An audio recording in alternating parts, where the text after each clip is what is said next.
and cinematic, but not cinematic in any conventional way. That you could move around it and you could see it from different, and it read as a film and it read as a sculpture, and it was really ambiguous in terms of its presentation. And this really got me thinking, because there's a lot of academic discussion of what comes after cinema, and I think in some ways this is it, but there's some very different questions when you allow an ambulatory audience. This is, again, this happened last year. A couple of girls produced this. It's about 4 feet high. It's a telephone box, as you can see. Very simple, 2 projectors, mapped onto this, and it's inspired. One of the girls has a wicked sense of humour. She said it's inspired by the little calling cards that prostitutes leave in London in phone boxes.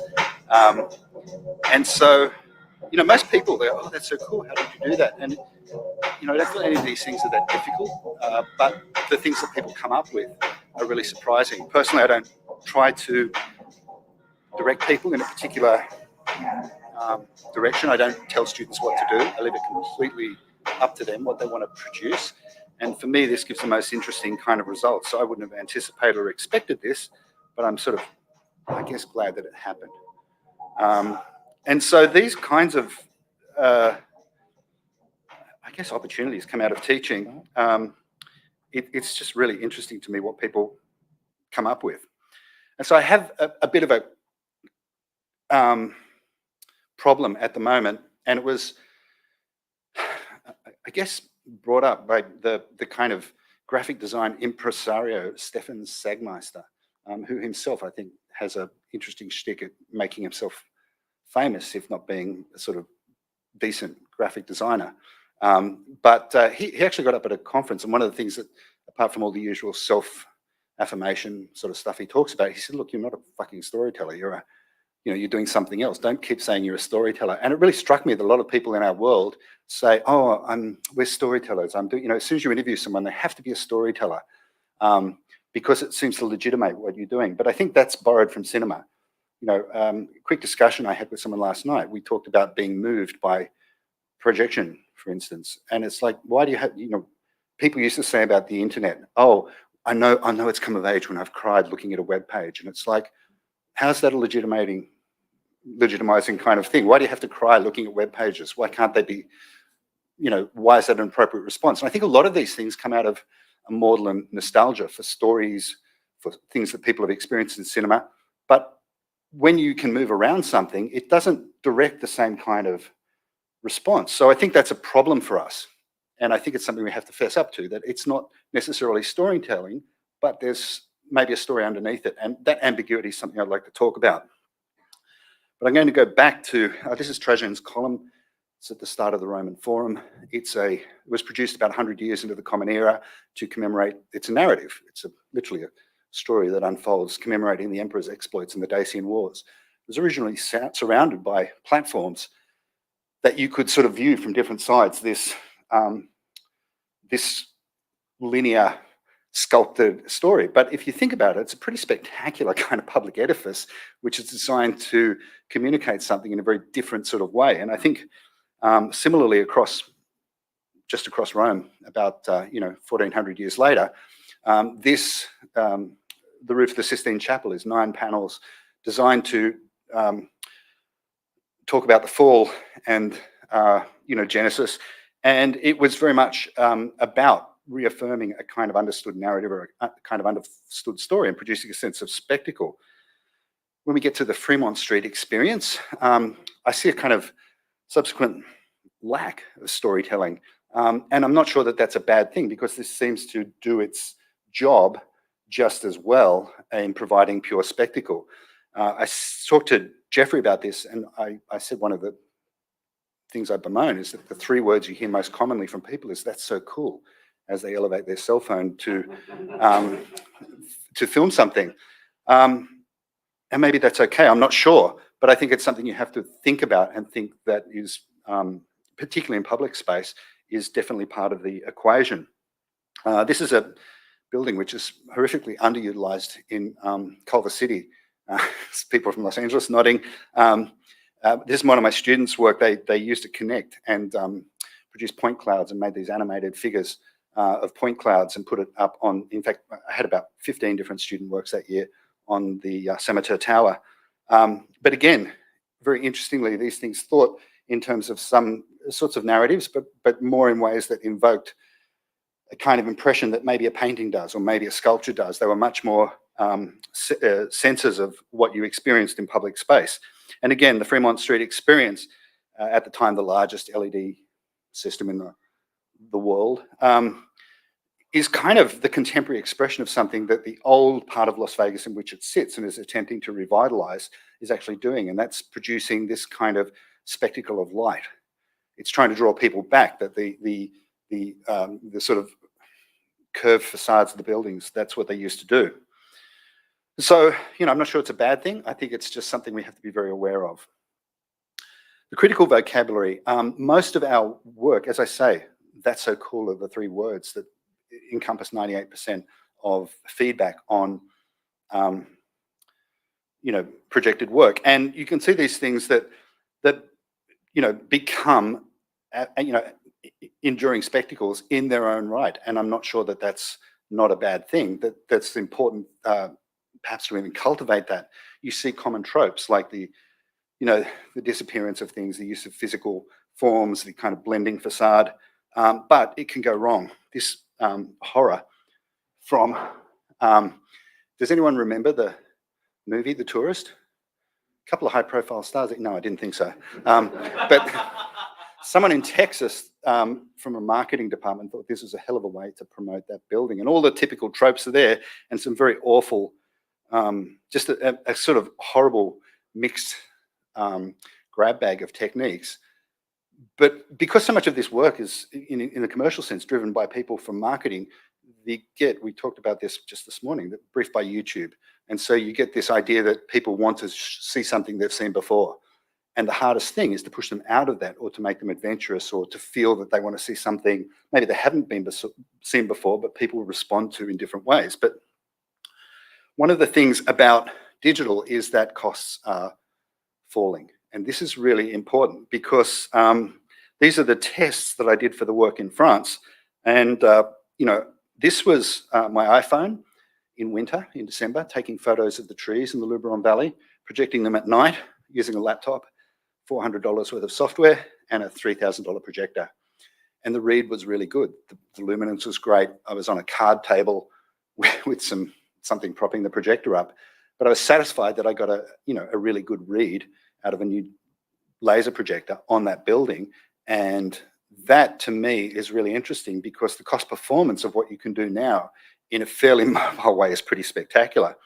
And so I think that for us, however we want to look at it, the built form is ready in a way that it's never been before to be able to be addressed with media. And the problem is that it's held back by quite often architects who don't think of themselves as producing surfaces for media because they're very greedy. They think all the expression is done by the building itself.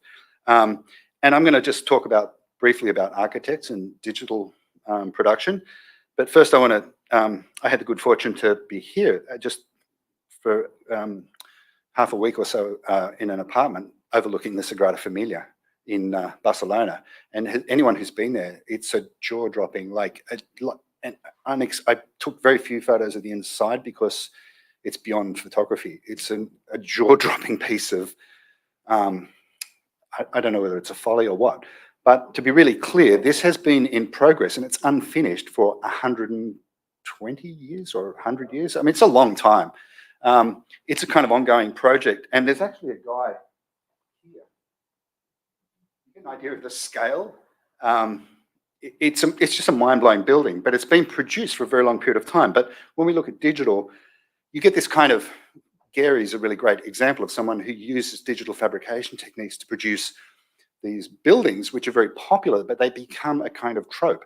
I'm not sure that the Sagrada Familia exceeds any Gehry building I've seen because it's incommensurable to me. I can't actually get my head around it or describe it, but it's moving in a very profound way. And Gehry's work is just spectacular, but I'm not sure that digital doesn't give you just more Gehry. He's able to produce more of his work at greater volume, But I think architecture, this is its digital diversion.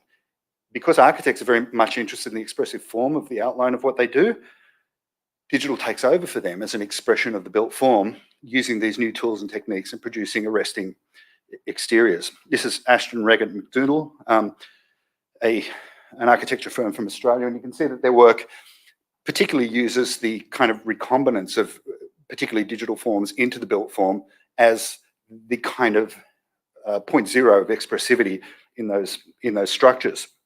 When we move to media, we have, particularly in the thinking about outdoor spaces, we have this very strong sense of, the architectural integration of media as being part of this, the media city, this kind of overwhelming sense impression of the excess of information expressed in places like Shibuya or Piccadilly Circus or Times Square. But it's not that there aren't great artistic interventions in these spaces. Jenny Holz's public things on the original Spectrotron TV in Times Square, and more recently in the Midnight Minute, I think it's called Midnight Moment, where the Times Square precinct is given over to artists at midnight. Ryoji Ikeda did his test pattern piece right across the whole precinct, and it was fascinating to watch people respond to what is essentially black and white stripes and sine wave tones and white noise. That's it. Black, white, sine wave, white noise, and everything is composed out of those very simple granular elements, and people were like, this is incredible. So, I think there's hope for those kind of spaces, but I don't see this becoming the kind of normal part of Times Square's activity. And I will say that this idea of, building experiences into buildings is, there are lots of great examples of it. O'Hare, the passage between the two terminals, obviously a bit of a drag, but this kind of sound and light show, which sort of accompanies the journey by Travelator across those spaces, was immortalized in a lot of music videos in the 90s, because it was like, oh, wow, I think Hype Williams using a ton of his videos, because it was one of those things which seemed to be very much ahead of its time. And there's a great example also in the of just simple black and white lights, which produce an artwork between the National Portrait Gallery and the National Museum in Washington. And so these underground spaces, you'll see this increasingly a kind of interesting use of architectural integration.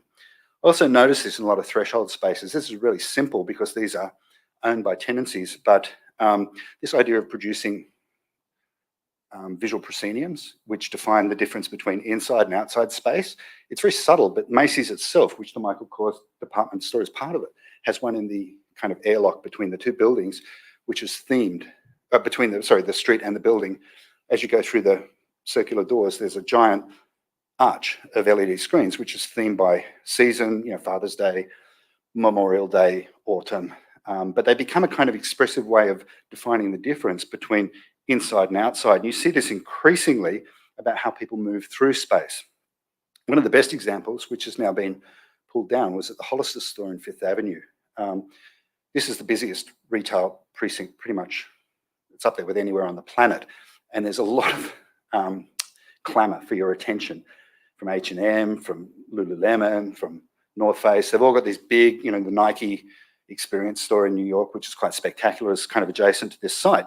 And Hollister serves its retail customers by selling you a $20 t-shirt and this ambience of the kind of beach. So how do you produce that in New York? Well, you can see that this wall means that you enter the building and your entire field of vision is filled with beach. And if nothing else, it provides a transitional space from Fifth Avenue to what you might call Holliston-ness on the inside, because they're very careful about the kind of production of a similar scent and a similar style of building inside. But it's very hard if you just abruptly transition between Fifth Avenue and that. It can seem underwhelming. But this use of the beach image both announces the intention of the store without any other sort of window dressing and provides a kind of baptismal progression. And you can see in daytime it's pretty well attended. These two genetically gifted individuals on the left manage a velvet rope like a nightclub, and various teams of tourists from Spain and other parts of Europe who hold up little placards to show their affiliation with a particular tour group wait to kind of go in and buy a couple of T-shirts. I can only imagine the turnover, but it's pretty spectacular. So I think it's a really effective use of this kind of technology. The Cosmopolitan Hotel in Las Vegas, similarly, Vegas is a really important example because it uses theatrical devices. Like you go to the Venetian, it's like, oh hell, gondola. All right, I'm not in Kansas anymore. And this is what Vegas wants you to feel, because the whole concept of what happens in Vegas stays in Vegas was part of the Vegas promotional ethos. And principally, it's not like how, they produce movies, they'll underwrite movies like The Hangover, which are designed to show that you can go crazy in Vegas, but they want you to go crazy with your mortgage payment, not necessarily, or maybe with entertainment, I don't know. But it's important that you feel unencumbered by physical constraints. So you can do that with a certain population, but if you want to address middle America, you have to make them feel that there's a quality of difference about what's about to happen. And that involves not being constrained by finance. So your budget doesn't matter here. That's the most important part of that. And the Cosmopolitan, this is actually the entryway. So you pull up and you've been at the airport, you get a cab, it's a little bit different. And as you enter the Cosmopolitan, this mirrored floor, this mirrored ceiling shows these different kinds of images, none of which are logical or cogent, none of which form any particular sense, but they produce a sense of difference, that you go through this transitional space before you get to the desk, and behind the desk is a massive, massive array of the same imagery.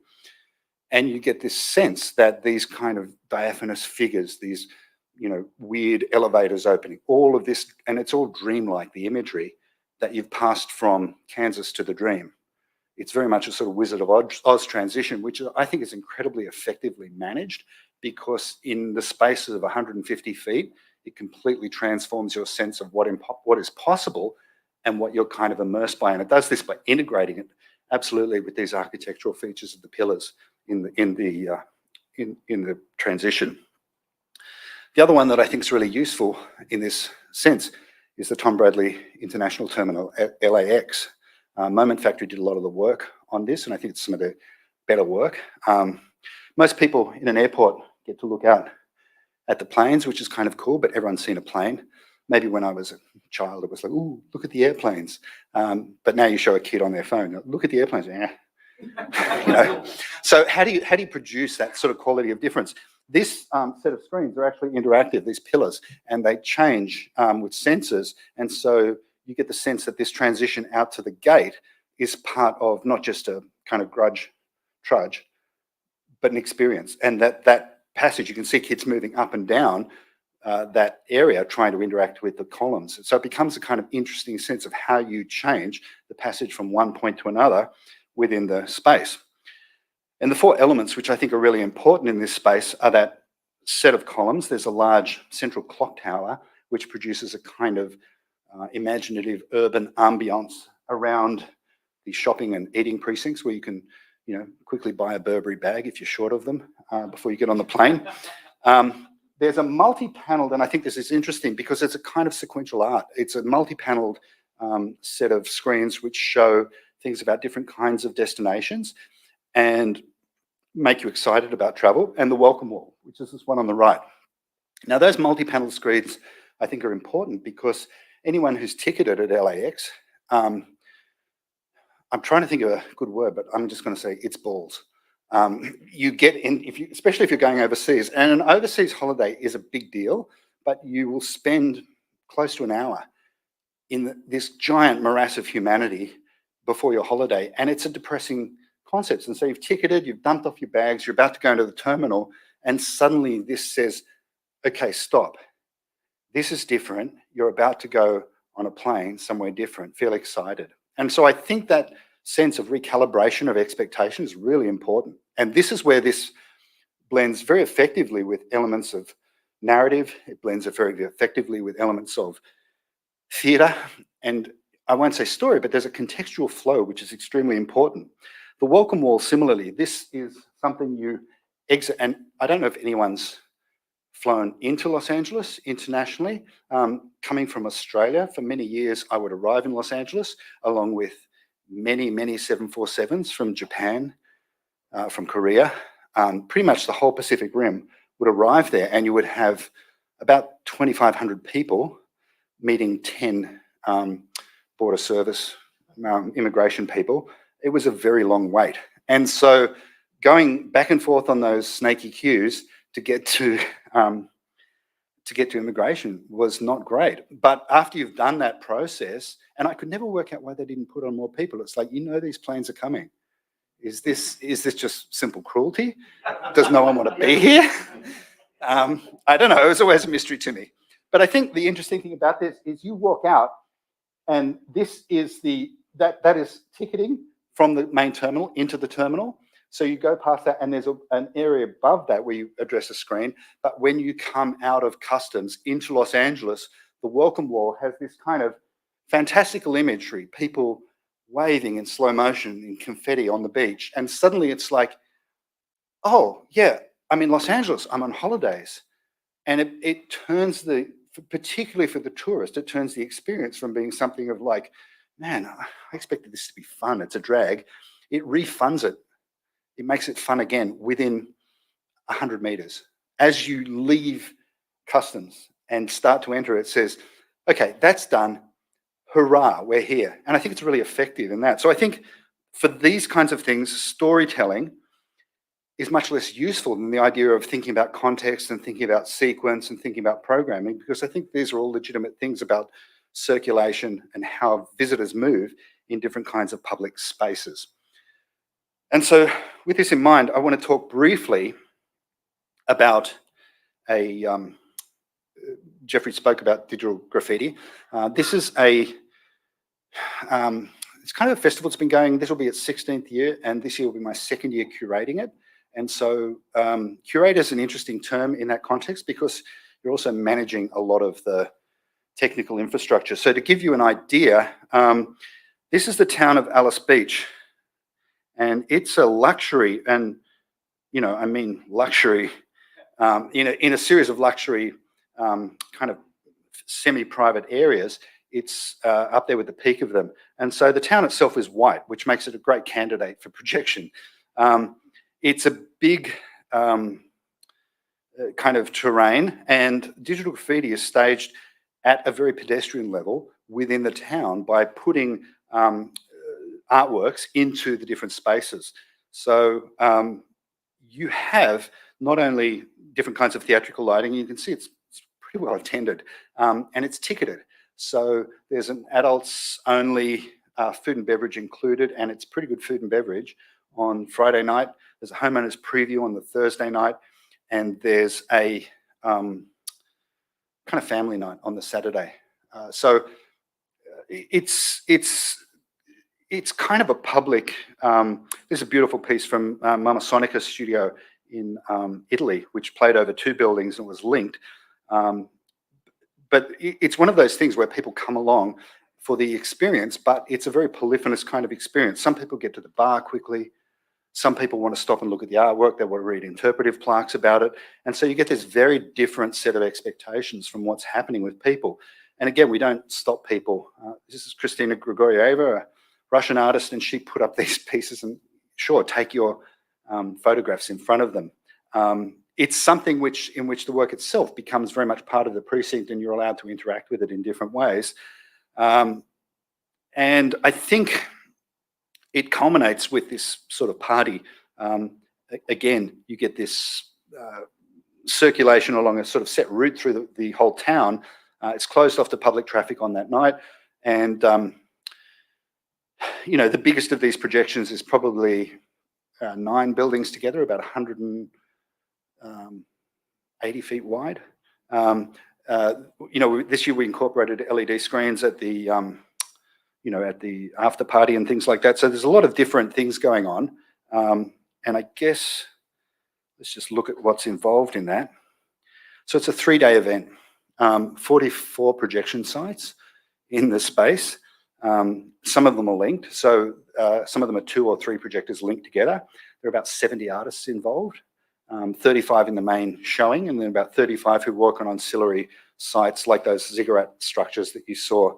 I encourage people from universities. I manage a group from SCAD, who exhibit at one half of the town, and this year we had University of Mizzou, digital storytelling class at the other end doing projections onto the towers. So these become ways in which people get, particularly students, get practical exposure to what's going on in these kind of environments, and they get the sense of how the public responds to different works. It's ticketed.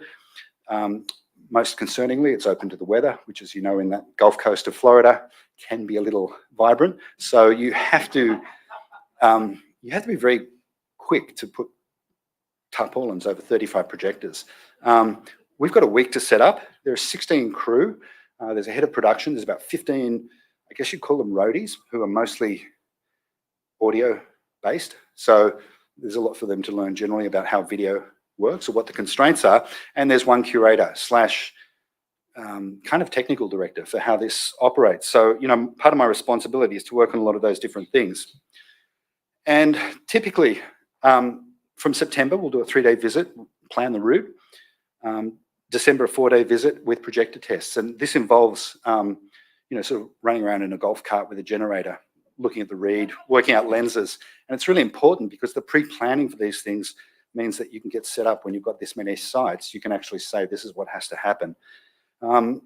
March, we have about several hundred entries, and they get culled down to the final 35 that are going to be in the main show. We have 3 resident artists every year who are engaged to spend a week there producing site-specific work. And we do final projector tests. And before May, I've got to finalize all the layouts and positions, order the projections and staging, because it's all rented. So, you know, it's a rental. And then in May, 10 days on site, 3, but 7 to set up for the whole festival. And I talked to the guys here, they've got like 2 or 3 nights to set up Luma, but it's 6 sites.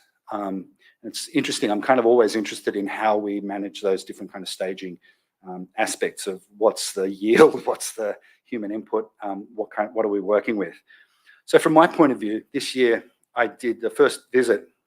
I took a photographic inventory of the entire town and made this vast kind of library of images, which I could use for reference, which I could send back to artists to get people who wanted to work on specific buildings. So later in the discussion, I'm working sometimes with a dozen artists at once, discussing sites that they want to work on and sort of refining placements. We look at a map of the town, work out what the route will be, and that becomes the kind of setup that we start to work with. And so we refine it based on those buildings. In December, this is our golf cart with our generator. And then we do these projections just to get a good read on what's going to throw, what's the lens going to look like, how many lumens do we think will work, do we want to scale up? We'll work anywhere between 7,000 and 12,000 lumens generally, because there's not a lot of ambient light. So we've got really good sort of working conditions to work in. And most of those, you can see on the left, most of those early reads transform into fairly discrete works, but we do have a sense of where projectors will be placed, what kind of lenses we want to work with, which ones we need to work with multiple projectors across a facade or something like that. So there's a fair bit of work that's done in that context. So those final projector tests in March, before May, I've got to sort of work out a final list of artists, and then I'm going to prepare a plan for, this is the site sort of mapped out again, but every one of these has a projector number, so like a site number. The ones in red are the residency artists, that's where they'll be located, and the other ones are the different sites where there'll be a projector around the walking route of the entire show. And this has to integrate with catering, so they have on-site catering. They have lots of people that come in for the Friday night with little stands with handing out margaritas and cocktails and craft beers and all sorts of wonderful things, and equally delicious sorts of foods which are prepared. In previous years, I think there's been a sort of, they have a small events team. So if you can imagine that 2 principals and maybe 4 people in the extended events team manage all of that side of it. And in previous years, the curator's position has been like, this is not working, fix it. My aim this year was to take that off, because they run events, but I kind of know more of the AV side of it. So I took all of that away from them. And it was funny because they said this year, because there's a little bit more technical focus on how things were done, a little bit more planning, it was like, I feel like I didn't do anything. I was like, well, that's good, because you actually did all your job, not mine. And they were sort of happy about that, I guess. So it seemed to be successful, but I think it's a really important thing in those events to think about who your stakeholders are and what your long-term responsibility is for them, and how you open the lines of communication and demarcation to make sure that they're not having to do things which aren't on their plate. So literally, they could just worry about all the tons of stuff that they have to worry about without necessarily worrying about my side of things. And I think it worked pretty successfully this year. And in anticipation of that, before May, I'm going to do something like this, which is on the site, I'll work out who the artist is, where they're going to be, what the read should be, what lens it is, how many lumens, where the projector will be placed, what sort of either physical enclosure on site or what sort of truss is going to be used to elevate it, if there's audio, all those kind of issues. So that's multi-page PDF like this, which sort of shows pretty much every piece. So this is Bettina Muller's piece, Vortex Eye Candy, which is right at the start of this year's route. But you can see there's a fairly close sense of this is what we're going to do. So again, when you've got crew, 15 crew who are going to run around in golf carts distributing these 40 projection sites, they at least need to know what goes where, and they can look at the book and go, okay, we understand that. So I think that's an important part of the whole process. And the other thing from those is that I'll quite often, if there's a break in the mapping, often with these buildings, rather than just put something flat on the building, we'll adjust for perspective or make a break. And so, this building has a break, and the projection is skewed to give a little bit of different. It's very simple, but there's just a simple setup, a simple map, simple encoding of it onto a media player, but that's all indicated in these works. So we understand what has to be done. And then we have to finalize the ordering. So this is the production tent. I'm trying to think of the technical term, but I'm going to go with shit ton of projectors. It was just a lot. And, I don't know if anyone's worked with sort of South Florida roadies before, but they're good guys, but they're like, where the hell am I taking this? And it's like, get that here. And they're like, all right. And they get it done. But you need clear communication. Everyone needs to know where they're going. And so the more planning you can do beforehand, it's not that difficult, but it's just, it's really figuring out what to do in the process. And most importantly, when you actually run this thing, you've got this whole town that people are going to walk through. And yes, a lot of them are going to say, oh, that's so cool. But they're there, many people, to have a good time. I can't tell them what type of time to have. I can't tell them, look at this work, look deeply into this work. Now, there are works there that you can think very deeply about, and there are works there that are kind of pretty. And I'm not trying to arbitrate that for people. I'm trying to give them the experience where they can come and bring what they do to the process, but the process has to be in place. That's really important. So, in some ways the responsibility is to the environment and the artists, but not one doesn't really supersede the other, if that makes sense. So again, we're going to do in May in the actual site. The first day I'm just going to walk with the crew and point out things. I'm going to say this, okay, here's this. They'll make notes. I'll say this is where the projector is. It's going to be up in this housing. It's going to be on a truss. We're going to be this high, yada yada. And so we get a good sense of what's going to happen on the, on the days. And then we'll start directing half the site, putting up truss, getting projectors laid out. We'll do the next half, and then we'll work with the residents during this time and set up all of the projectors in a more detailed sense. But just to give you, and people who are doing this on a habitual basis, like a 3 projector layout across 9 buildings, to actually map that, I might have at night, because obviously you're working between maybe 8 and midnight every night. So you've got fairly short working hours for those few days. I might have 30 available minutes to do the setup, to do the map on that. So you have to be pretty organized with a template, pretty organized with where the sources are going to be, how they're going to line up, and then you can get it done. And, some stupid things happened, like I had to do the 3rd projector with a 0.3 lens. And, for people who do this visually, again, they're like, stop it. So you have to work out what's the best case in terms of time versus impact. And so there are constant decisions, but it's like you're literally on rails moving towards a very kind of given deadline. So, we'll go from golf carts and projectors getting set up. This is Peter Clark, an artist from Portland, Oregon, director, who's like spectacular piece this year. And this is his final piece on this building. But, you know, we'll go through this process, particularly with resident artists, of doing very detailed, while all this other stuff is getting set up on site from people who are maybe not there for the setup. The resident artists will spend a whole week and they'll have feedback, and you'll have to go and see them and talk about their stuff and solve little problems for them. So there are many small granular tasks, but you know, this is Peter sitting there, literally just working on a cinder block for a week. Not the best ergonomics, but you know, he's a great guy, and the piece was beautiful. He did all the audio. It's really spot on. Again, this is Luca from Mama Sonica's studio. Their piece was across 2 buildings. It was linked, and we had the problem that once we mapped it, as soon as we got to the projectors, it wasn't mapped, and we did a whole bunch of figuring things out, and we just realized that everything that we mapped as we set it up, we'd go back to a 920 1200 projector with a 1080 source, and we'd have to adjust the vertical skewing, and it was just a quick menu fix. But some of those things are like, why is this not working? And then you sort of think it through and, oh, this is what it's going to be. So their piece, yeah, looked amazing across these 2 buildings, and this is it, you know, sort of during the show. But again, lots of, you can see the fantastic rigging we've got there. But it worked. It lined up.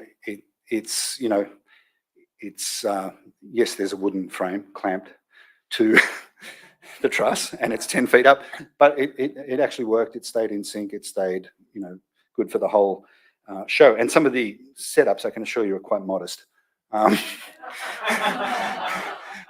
Obviously, this is away from that sort of ambulatory audience, but again, you've just got to be very focused about what you're working on. Longer discussions, you know, so some of those things are happening on the week, some of them with the resident artists. This is Cody Sampson's work.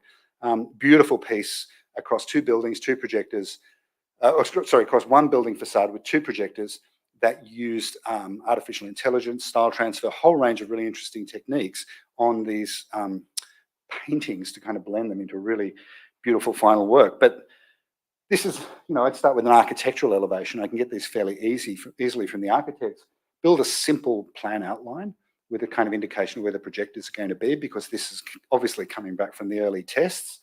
And then this is us setting up with, firstly, the projector grid, and then a simple lineup grid that we've made to work with the space. So we're kind of refining that his work, once we've got the map in place, it's going to be fairly straightforward to get it to run. And this is just a quick snap of Cody's piece. Really, really lovely. But all of the outlines for this were, you know, pretty much razor on the outlines of the building, you know, audio, which he did original audio for the whole piece. Fantastic, really, you know, lovely work. So what were my lessons from this event? What were the things? I kind of went with the simplest replay tech possible. In some senses, that involves simply SD card players, and sometimes I would actually map the work, export it with Siphon, use Siphon Recorder to make a new rendered but adjusted version of the piece, and then that would play on an SD card without any additional mapping software. Some of the larger things, we used MadMapper for most of the mapping, and that has a really great integrated player, media player called a Minimad. And the great thing about these, they run off an SD card, they're Raspberry Pi based. They will sync via Ethernet. So you can hot start them with the projector and everything will just start up. It will start playing. They'll also look across, if you've got a hub, you can join 2 of them with a single cable. You can join 20 of them with a hub. And once they look on the network and look for a start point, they'll run into sync. They're like $220 each. And this is literally in a 3D printed box size of a Raspberry Pi, which can be Velcroed with short HDMI to the side of a projector.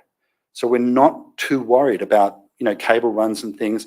Then to get Luca's piece to run with 2 projectors, simple Cat6 between 2 projectors about 40 feet away, audio from both Raspberry Pis. So we just work out how much audio we want. It's possible to do 4-channel if you want, because you've got 2 channels per Raspberry Pi. So it's robust, it's very effective. And I had a discussion with Jeffrey, and sorry, man, I know you do like great media service. And look, for stadium work, for concerts, for a whole range of things, you need a media server.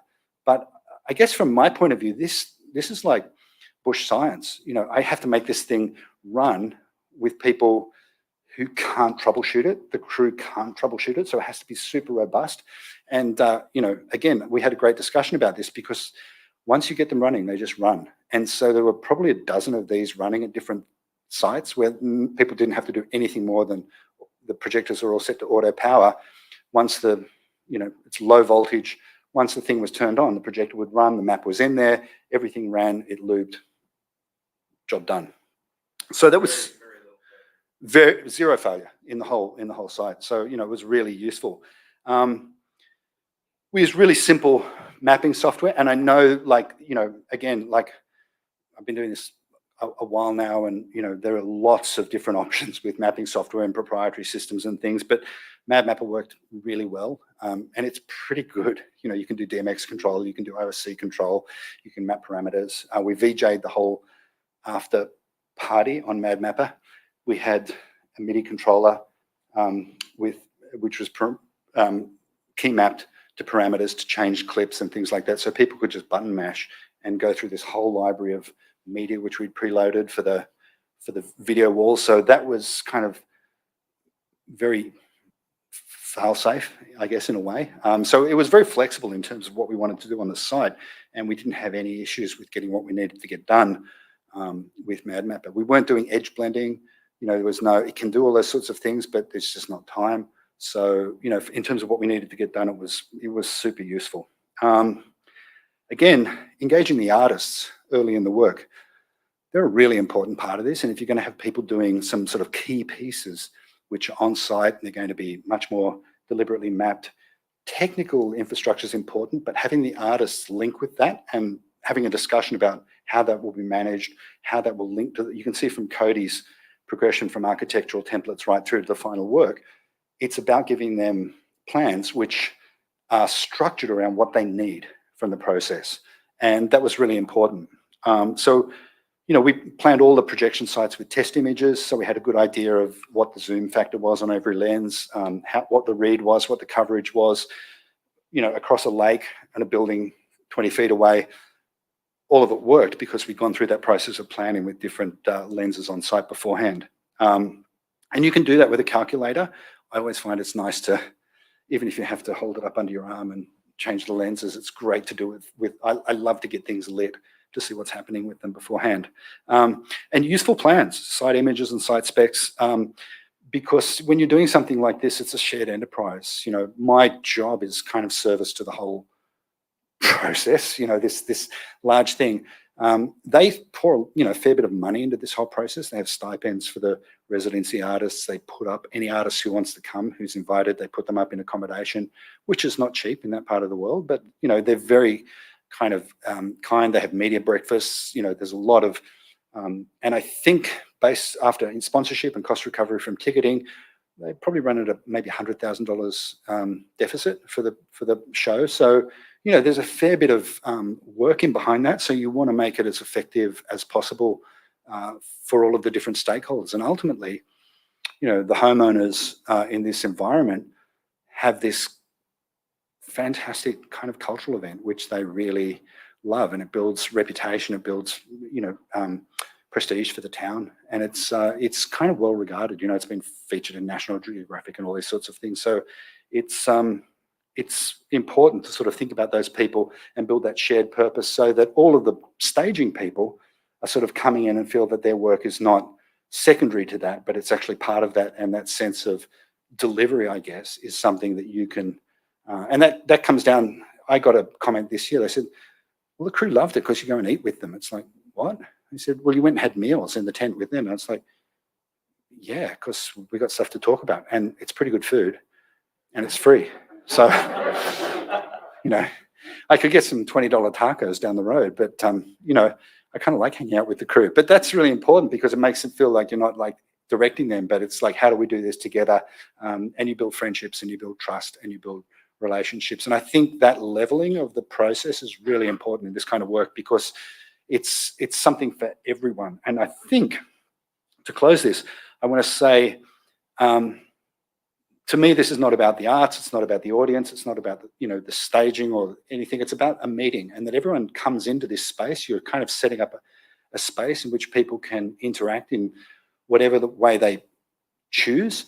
And because I think this is the big difference, because the audience is ambulatory, they can move around, they can pick or choose what to see, they can move at the pace they want, that it's a polyphonous event. It has many meanings, it has many entry points. Everyone sees something different. And I think you have to let that happen. You have to think of yourself, no matter what sort of work you do, as producing the conditions for an experience, or the conditions for something to be there, and to let people take of it what they will. Even in the LA airport, which I think is a really good example of considered, thoughtful work of this type, you leave it up to people whether they want to see what you've done or not. It's just something which is kind of intentionally put there to amplify the scene and the experience. So yeah, thank you for your time. I really appreciate it. You can always ask me questions or things later, but I'm really kind of honored to be here and to sort of talk about some of the work. So thank you.